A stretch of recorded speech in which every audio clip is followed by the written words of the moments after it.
ভুলেও এই কাজ করবেন না। 10 মহরমে 10 মহরম 3টি কাজ আমাদের করা উচিত। কোন সেই 3টি কাজ যেটি মুসলমানের করার জরুরি, আর 3টি এমন কাজ আছে যেগুলো একদম করা উচিত নয়। চলুন শুরু করা যাক। এই ভিডিওতে সম্পূর্ণ আলোচনা করা হবে, মনোযোগ সহকারে দেখার অনুরোধ রইল। এর আগে আমরা আশুরার দিনের ফজিলত সম্পর্কে জেনে নেব। মানে আশুরার দিনে কি কি হয়েছিল। তারিখে আলমে এই দিনকে খুবই গুরুত্বপূর্ণ দিন হিসেবে গণ্য করা হয়। দুনিয়ার বড় বড় এবং গুরুত্বপূর্ণ ঘটনা এই দিনে ঘটেছিল। নাম্বার 1, আশুরার দিনে আল্লাহ রাব্বুল আলামিন 7 আসমান সৃষ্টি করেছিলেন। নাম্বার 2, আশুরার দিনে আল্লাহ রাব্বুল আলামিন সর্বপ্রথম আকাশ থেকে রহমতের বৃষ্টি বর্ষণ করেছিলেন। নাম্বার 3, আশুরার দিনে আল্লাহ তাআলা কুরসি আর কলম সৃষ্টি করেছিলেন। নাম্বার 4, আশুরার দিনে আল্লাহ রাব্বুল আলামিন পাহাড় আর সমুদ্রকে সৃষ্টি করেছেন। নাম্বার 5, আশুরার দিনে হযরত আদম আলাইহিস সালামের তওবা কবুল হয়েছিল। নাম্বার 6, আশুরার দিনে হযরত নূহ আলাইহিস সালামের নৌকা জুদি পাহাড়ের পাদদেশে মাটি স্পর্শ করেছিল। নাম্বার 7, আশুরার দিনে হযরত ইব্রাহিম আলাইহিস সালামকে খলিলুল্লাহ উপাধিতে ভূষিত করা হয়। নাম্বার 8, আশুরার দিনে হযরত ইব্রাহিম আলাইহিস সালাম নমরুদের আগুন থেকে রক্ষা পেয়েছিলেন। নাম্বার 9, আশুরার দিনে হযরত ইউনুস আলাইহিস সালাম মাছের পেট থেকে বের হন। নাম্বার 10, আশুরার দিনে হযরত সুলাইমান আলাইহিস সালাম রাজত্ব ফিরে পেয়েছিলেন। নাম্বার 11, আশুরার দিনে হযরত মুসা আলাইহিস সালাম জাদুকরদেরকে কাবু করে ফেলেছিলেন। নাম্বার 12, আশুরার দিনে হযরত মুসা আলাইহিস সালাম আল্লাহর আদেশে বনি ইসরায়েলের জন্য নদীতে রাস্তা তৈরি করেন। নাম্বার 13, আশুরার দিনে ফেরাউন তার দলবল সহ ডুবে মারা যায়। নাম্বার 14, আশুরার দিনে হযরত ইব্রাহিম আলাইহিস সালাম, হযরত ঈসা আলাইহিস সালাম এবং হযরত মুসা আলাইহিস সালাম জন্মগ্রহণ করেন।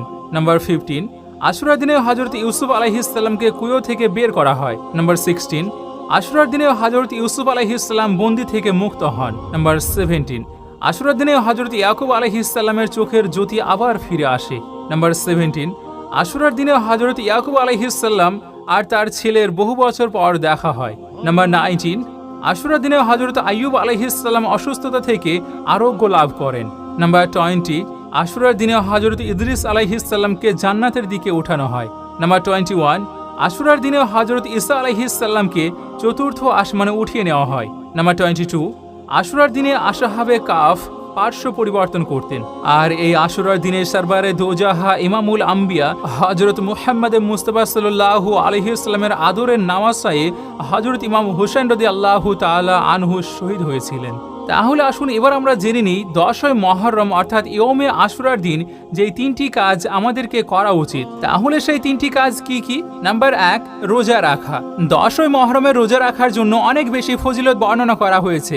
হাদিসে মুবারাকাতে এসেছে 10 মহরমের দিন রোজা রাখলে আল্লাহ রাব্বুল আলামিন আমাদের সম্পূর্ণ 1 বছরের সাগিরা গুনাহকে মাফ করে দেন। সেই জন্য রাসূলুল্লাহ সাল্লাল্লাহু আলাইহি ওয়াসাল্লাম এই দিনটিতে রোজা রাখার জন্য আদেশ করেছেন।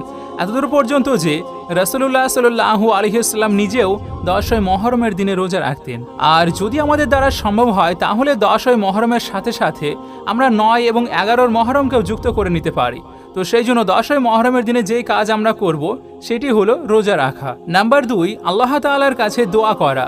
কেননা দোয়া একজন মুমিন বান্দার হাতিয়ারের মতো হয়ে থাকে। আর যদি দেখা যায় তাহলে এই দিনে আল্লাহ রাব্বুল আলামিন একটি জাতির দোয়াকে কবুল করেছিলেন। আর এই দিনে আল্লাহ রাব্বুল আলামিন হযরত আদম আলাইহিস সালামের দোয়াকেও কবুল করেছিলেন। এমনিতে তো আমাদেরকে প্রত্যেক দিনই আমাদের গুনাহের জন্য আল্লাহর কাছে ক্ষমা চাওয়া প্রয়োজন, কিন্তু বিশেষভাবে 10 মহরমের দিনে যদি আপনি আপনার গুনাহের জন্য ক্ষমা চেয়ে থাকেন তাহলে আল্লাহ সুবহানাহু ওয়া তাআলা আপনার গুনাহকে অবশ্যই মাফ করে দিয়ে আপনার দোয়াকে কবুল করে নেবেন ইনশাআল্লাহ। তো সেই জন্য আপনি এটি মনে করতে পারেন যে 10 মহরম তওবা কবুল হওয়ার দিন। আর যদি আপনি এই দিন মানে 10 মহরমের দিনে রোজা রাখেন আর ইফতারি করার জন্য বসেন তাহলে সেই সময়েও সমস্ত দোয়াই কবুল হয়। সেই জন্য আপনি এই সময়ে অবশ্যই দোয়া চাইবেন। আর এর সঙ্গে সঙ্গে প্রত্যেক ফরজ নামাজের পরই আমাদেরকে দোয়া করার প্রয়োজন। নাম্বার 3, খুব বেশি বেশি করে খায়ের এবং সদকা করা। আপনাদেরকে জানিয়ে রাখি যে সদকা একটি এমন আমল যেখান থেকে আপনার উপরে আসা ছোটখাটো মুসিবতগুলোকে হটিয়ে দেয়। সদকা একটি এমন জিনিস যার ফলে মানুষের পেরেশানি দূর হয়ে যায় এবং মুসিবত খতম হয়ে যায়। সবচেয়ে ভালো সদকা হলো মালের সদকা। আর আল্লাহকে খুশি করা এবং আল্লাহর কাছাকাছি আসার জন্য নেক এবং ভালো কাজ করার নামই হলো সদকা। কিন্তু বিশেষভাবে আল্লাহর রাস্তায় ভিক্ষা চাওয়া গরিব এবং ফকিরদের উপরে নিজের মাল এবং দৌলতকে খরচা করার নামই হলো সদকা। আর নিজের ঘরের মানুষদের উপরেও বিশেষ করে এই দিনে খুব করে খরচা করার প্রয়োজন। যদি আপনি এই দিনে রোজা রাখেন তাহলে আপনার দস্তারখানাতে খুব বেশি বেশি করে ইফতারের জন্য খাবার রেখে দেবেন, আর তারপরে ইফতারের জন্য অন্য মানুষদেরকেও দাওয়াত দিয়ে ডেকে নিয়ে আসবেন। হাদিসে মুবারাকাতে এসেছে, যেই ব্যক্তি 10 মহরমের দিনে নিজের দস্তারখানাতে সুস্বাদু খাবারে পরিপূর্ণ করে রাখে তাহলে তার পরিবর্তে আল্লাহ রাব্বুল আলামিন সম্পূর্ণ বছরই তার রিজিকে বরকত দান করেন। হযরত জাবের রাদিয়াল্লাহু তাআলা আনহু বর্ণনা করছেন, আমরা এই জিনিসটা খুব ভালো করে লক্ষ্য করেছিলাম যে কয়েক বছর আমরা আমাদের দস্তরখানকে 10 মহরমের দিনে ভালো ভালো খাবারে পরিপূর্ণ করে রেখেছিলাম, মানুষজনকে ইফতারি করিয়েছিলাম, গরিবদেরকে খাবার খাইয়েছিলাম, আর সেই জন্য আল্লাহ রাব্বুল আলামিন সম্পূর্ণ বছরই আমাদের রিজিকে বরকত দান করেছিলেন। তো সেই জন্য এই 3 কাজ যেগুলি আমাদেরকে 10 মহরমের দিনে অবশ্যই করার প্রয়োজন। তো চলুন এবার আমরা জেনে নিই সেই 3 কাজ কোনগুলো যেগুলো আমাদেরকে 10 মহরমের দিনে একেবারেই করতে নেই। নাম্বার 1, নামাজকে একদমই ছাড়বেন না। আপনার অভ্যাস আছে কিংবা জরুরি কোনো কারণে অন্যান্য দিনগুলোতে আপনি নামাজকে কাজা করে ফেলেন, তো চেষ্টা করবেন এই দিনটিতে কোনো নামাজ একদম যেন কাজা না হয়। নাম্বার 2, শরীয়তের বিরুদ্ধে কোনো কাজ যেন করবেন না। অনেক সমস্ত যুবক ঢোল বাজায়, আবার ডিজেতে গান বাজায়, তাহলে এই সমস্ত জিনিস হারাম, আর এর সঙ্গে ইসলামের দূর দূর পর্যন্ত কোনো সম্পর্কই নেই। সেই জন্য আমরা শরীয়তের বিরুদ্ধে কোনো কাজকে করব না, কেননা এই 10 মহরমের দিন খুব বরকত এবং ফজিলতপূর্ণ একটি দিন। নাম্বার 3, খাবারের অপচয় করব না। অনেক মানুষ এমন আছেন যারা 10 মহরমের দিনে প্রচুর খাবার তৈরি করেন যাতে করে মানুষদেরকে খাওয়াতে পারেন আর সব নিতে পারেন, আল্লাহকে রাজি করতে পারেন।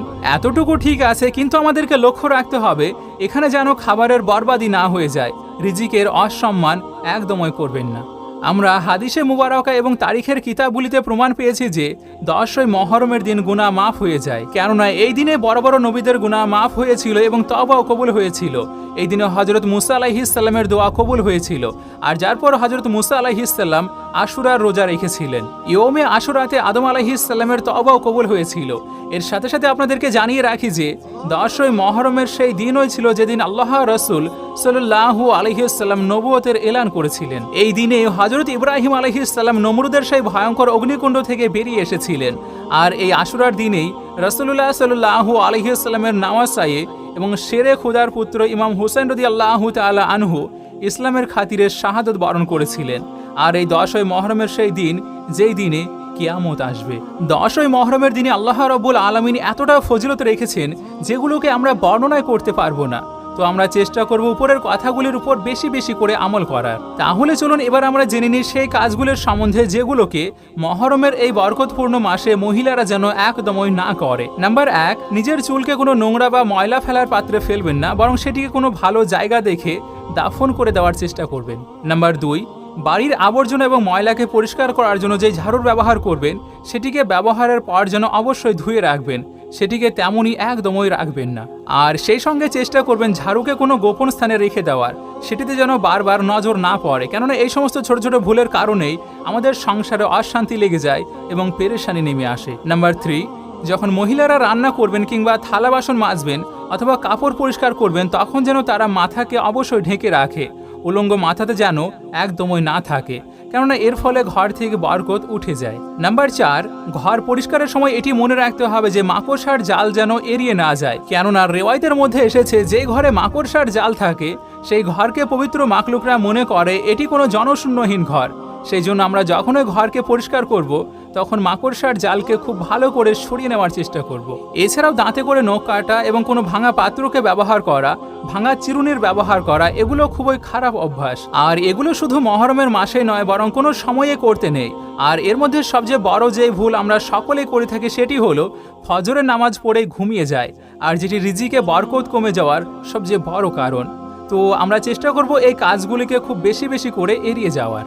এবার আসুন আমরা শেষ বেলায় 10 মহরমের দিনের কিছু গুরুত্বপূর্ণ আমলের সম্বন্ধে জেনে নিই। এই দিনে যে নামাজগুলোকে বেশি বেশি করে পড়বেন সেগুলো হলো আশুরার নফল নামাজকে পড়বেন, তারপর তাহাজ্জুদের নামাজকে পড়বেন এবং সঙ্গে সালাতুত তাসবিহ নামাজকেও পড়বেন। এর সাথে সাথে কুরআন তেলাওয়াতকেও বেশি বেশি করে করবেন, যেমন সূরা ইয়াসিন, সূরা মুলক, সূরা বাকারার শেষ 2 আয়াত এবং সূরা হাসরের শেষ 3 আয়াতকেও বেশি বেশি করে পড়ার চেষ্টা করবেন। এর সঙ্গে জুমার দিনে সূরা জুমাকে পড়বেন, মাগরিবের নামাজের পর সূরা মুজাম্মিলকে পড়বেন, এবং আয়াতুল কুরসির সঙ্গে সঙ্গে দরুদ শরীফকে বেশি বেশি করে পড়ার চেষ্টা করবেন। তো এগুলি ছিল কুরআনুল কারীমের ভিতরের কিছু উত্তম সূরা এবং কিছু নামাজ, যেগুলোকে আদায় করার ফলে এই মাসে সবচেয়ে বেশি নেকি পাওয়া যায়। কেননা মাহে রমজানের পর বছরের সবচেয়ে উত্তম দিন হলো 10 মুহররমের দিন।